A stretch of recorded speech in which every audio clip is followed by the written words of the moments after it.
The term Jew comes from the tribe of Judah, Yehudah, meaning praisers of Yahweh, like hallelujah, the same root. The 10 northern tribes had gone into the Assyrian captivity. Assyria was conquered by Babylon. The tribes of Judah and Benjamin then went into the Babylonian captivity, where they came back according to Ezra, Nehemiah, and Second Chronicles. And the Jews who'd been exiled, the remnant of them who'd been exiled under the Assyrian captivity, came back with them. Hence, Jew became a general term for all of the tribes at that time. The term before the Babylonian captivity and the restoration from it was Israelites. But during the captivity and during the Persian conquest of Babylon, you see in the book of Esther, all Jews, all Israelites were called Jews. Esther and Mordechai, and this is the Feast of Purim now, Feast of Esther. Esther and Mordechai were not from the tribe of Judah. They were from the tribe of Benjamin, yet they were referred to as Jews. So prior to the captivity and the restoration from it, they were known as Israelites, according to whichever tribe they were in. After the captivity of Babylon and the return from Babylon, they all became just simply known as Jews. Now let's go further with this. The 10 tribes were never completely lost. We know this from the New Testament and from Jewish history. You'd be hard-pressed to find which tribe a Jew is now, although people have talked about names like Levi and Levison and Siegel being from the tribe of Levi and so forth, or Davidson being from the tribe of Judah. People have said things like that, and they may have some point to it. But after all these generations and centuries, we can't be dogmatic about it. However, James writes his epistle to the 12 tribes. James is probably the first book of the New Testament ever written, and it was written to Jewish believers, and they existed at that time. We have similar testimonies from various historical sources in the Jewish historical literature indicating the same thing as the New Testament indicates. Nonsense such as British Israelism associated with Armstrongism and other cultic groups is baseless, both historically and anthropologically, as well as, of course, theologically. But let's continue. Mitochondrial DNA is incredible. Mitochondrial DNA shows us something. It confirms what anthropologists have always said, or it raises new issues that challenges what they've always said. Mitochondrial DNA has completely debunked the Book of Mormons.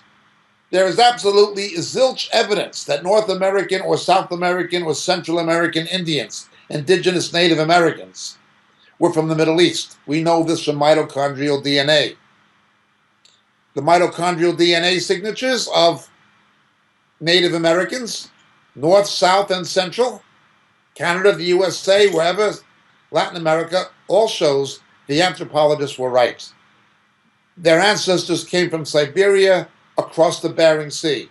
At one point, that's only 50 miles. It's far less of a migration than the Polynesians had to get to Hawaii, although it was cold up in the Bering Sea. Of course, been meteorological weather changes at different points in history, so it might not have always been too cold to cross, or as cold to cross as it is now.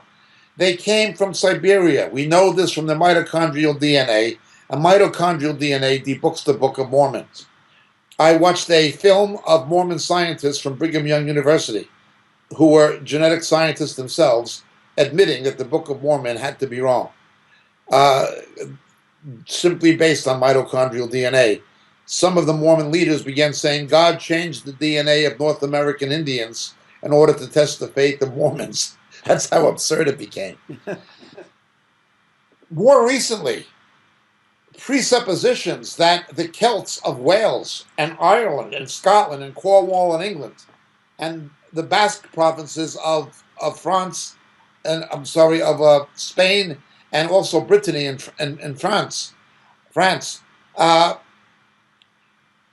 it was always thought by anthropologists that they came perhaps 4th, 5th century before Christ from Central Europe, the area around Switzerland, Austria, and the Czech Republic, and certain areas of Germany. That was always the presupposition. But now mitochondrial DNA is challenging that. With mitochondrial DNA, they're able to show that the people who live in modern Wales were the same DNA, mitochondrially, as the Druids and as the ancient Welsh and of the people of Stonehenge in England. But there seems to be a discontinuum with what they thought that they came from Central Europe. It causes a lot of problems to a lot of theories.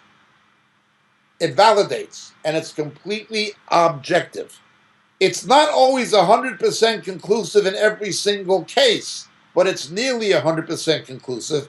And when you have a group of people, and the overwhelming majority of the signatures give a particular indication, that is proof.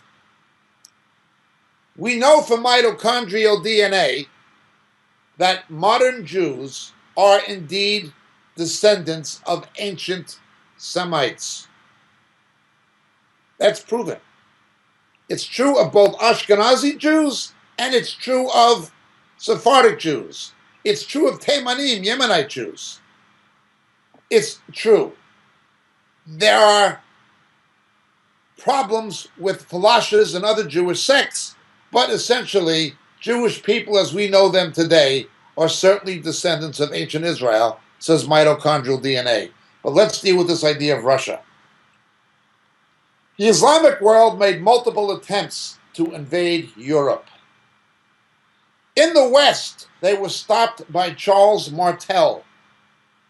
In Italy and in Central Europe, they were also stopped during the Saracen invasions.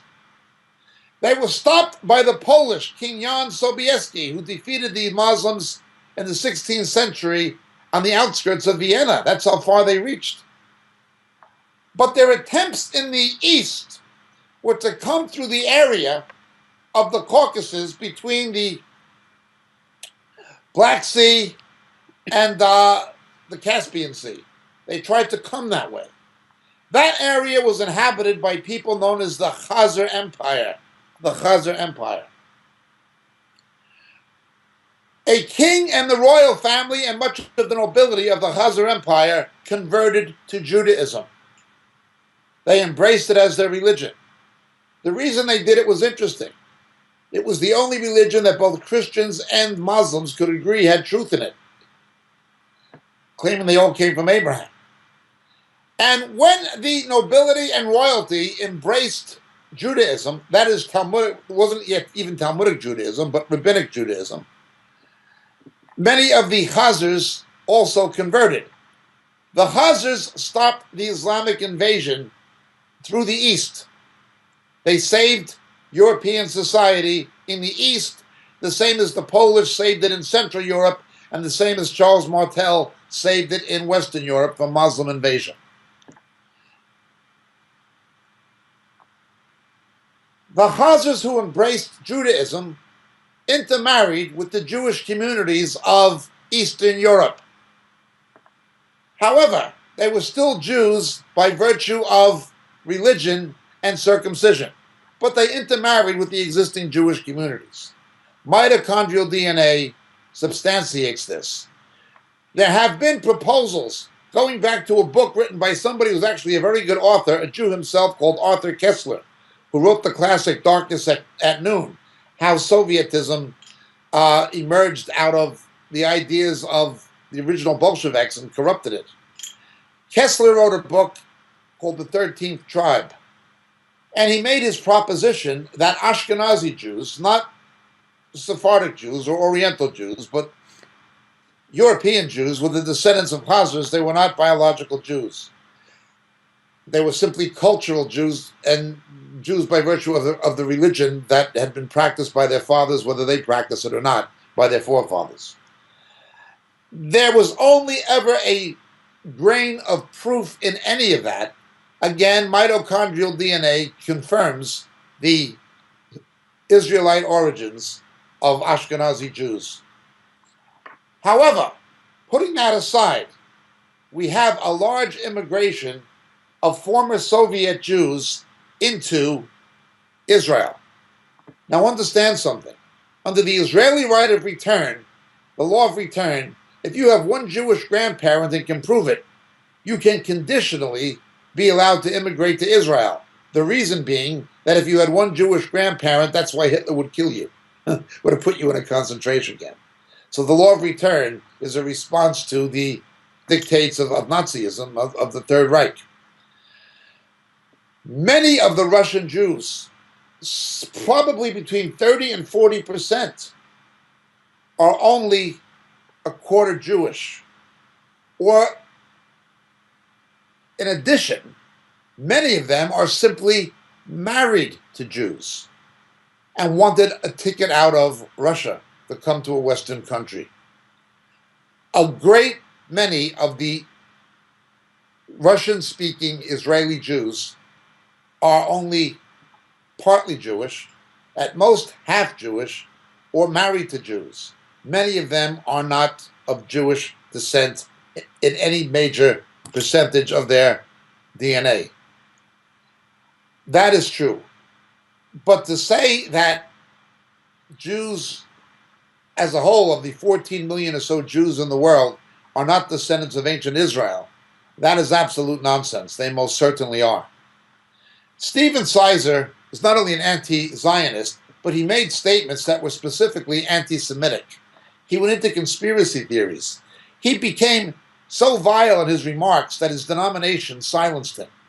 The Church of England, who are no great lovers of Israel, and who are theologically liberal to the point of, homosexual ordination and same-sex marriage and the rest of it, they compromise with all these things. Even they stopped Stephen Sizer from making these kinds of vile remarks he was making. Most people who look at what he has said do not simply consider him to be an anti-Zionist, they consider him to be an anti-Semite. I also know him to be personally dishonest in terms of remarks he said about me. He had an invitation proposed to debate me on television. I accepted it, and he backed down. He ran scared. At least Alex Awad from Bethlehem Bible College showed up. Sizer didn't. I consider him to be a dishonest person, a bigot, and a coward, and I say that publicly. He's a shame and a disgrace to the Christian ministry. Even his own denomination told him, this stops or you're out. That is Stephen Sizer.